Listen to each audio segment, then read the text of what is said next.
ವೀಕ್ಷಕರಿಗೆಲ್ಲ ನಮಸ್ಕಾರ. Welcome to my YouTube channel.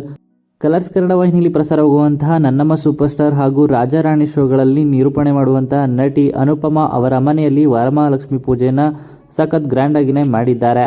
ಹಾಗೆಯೇ ವರಮಹಾಲಕ್ಷ್ಮಿ ಪೂಜೆಗೆ ಯಾರೆಲ್ಲ ಬಂದಿದ್ರು ಅಂತ ಈ ವಿಡಿಯೋ ಮೂಲಕ ನೋಡಿ. ಹಾಗೆ ವಿಡಿಯೋ ಇಷ್ಟ ಆಯಿತು ಅಂದರೆ ಲೈಕ್ ಮಾಡಿ, ನಿಮ್ಮ ಅನಿಸಿಕೆಯನ್ನು ಕಮೆಂಟ್ ಮೂಲಕ ಕಮೆಂಟ್ ಮಾಡಿ ತಿಳಿಸಿ.